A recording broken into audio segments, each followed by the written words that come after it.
স্বপ্নে দেখছে গভীর অন্ধকার রাত, কিন্তু আকাশে একটা চাঁদ আছে।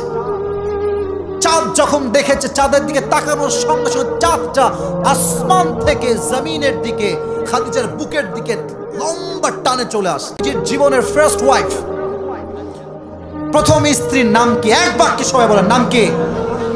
খাদিজাতুল কুবরা রাদিয়াল্লাহু তাআলা আনহা। আমি কিন্তু বাধাবার জন্য প্রশ্ন করছি না, জাস্ট আপনাদেরকে মোটিভেট করার জন্য। আপনি বলেন, নবীজির বয়স কত ছিল যখন নবীজি খাদিজাকে বিয়ে করেছে? ভয় পাচ্ছেন? বলেন না, কত বছর? 25। আর খাদিজার বয়স কত ছিল?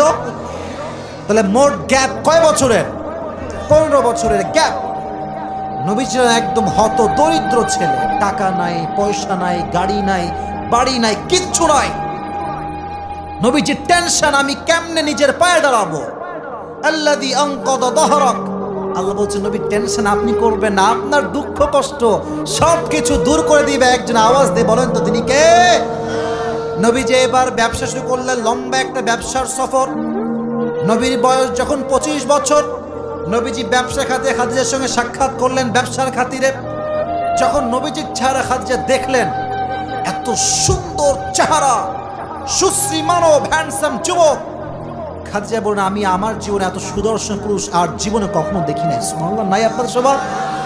আচ্ছা যুবক ভাইরা, জেনাদার ভাইরা, নবীর মতো সুন্দর এই তল্লাটে পৃথিবীতে আর কেউ কি হতে পারে?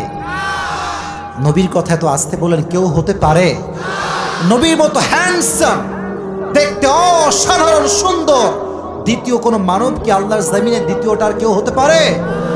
যাদের চেয়ে সুন্দর তুমি নবী আমার কমলিওয়ালা, দো জাহানের বাদশাহ তুমি প্যারা নবী সাল্লাল্লাহু আলা, দো জাহানের বাদশাহ তুমি প্যারা নবী সাল্লাল্লাহু আলা, যাদের চেয়ে সুন্দর তুমি নবী আমার কমলিওয়ালা। সুবহানাল্লাহ পড়ে সবাই।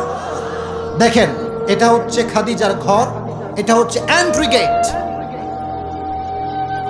যখনই নবীজি এন্ট্রি গেট দিয়ে প্রবেশ করেছেন, নবীর চেহারা এত নূর ছিল, খাদিজার পুরো ঘরটা নবীর চেহারার নূরে নূরান্বিত হয়ে গিয়েছে। তবে নবীজিকে দেখার আগে খাদিজা একটা স্বপ্ন দেখেছে। স্বপ্ন কেমন জানেন? খাদিজা দিন শুয়ে আছে, একদম তাহাজ্জুদের সময়। স্বপ্নে দেখছে গভীর অন্ধকার রাত, কিন্তু আকাশে একটা চাঁদ আছে।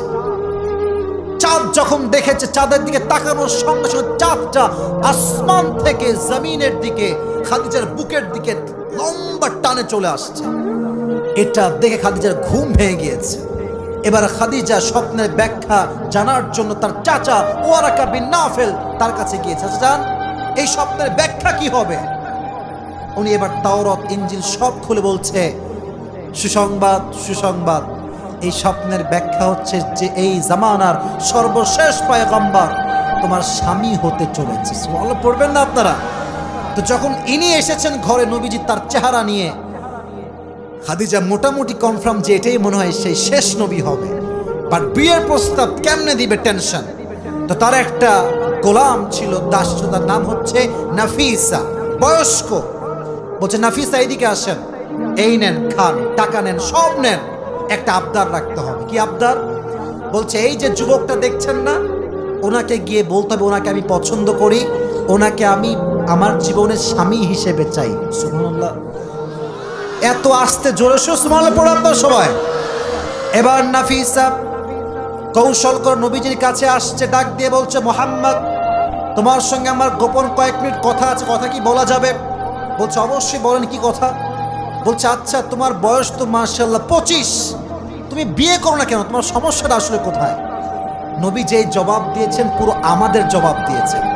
নবীজি বলছে, আমি তো বিয়ে করতে চাই, বাট আমার কাছে টাকা পয়সা খুবই কম, টাকা পয়সা নাই। আমাদের যুবকদের এই সমস্যা, বিয়ে করতে আমরা চাই, বাট মেয়ের বাপ টাকা ছাড়া বিয়ে দিতেই চায় না। ঠিক কিনা বলেন যুবক? এবার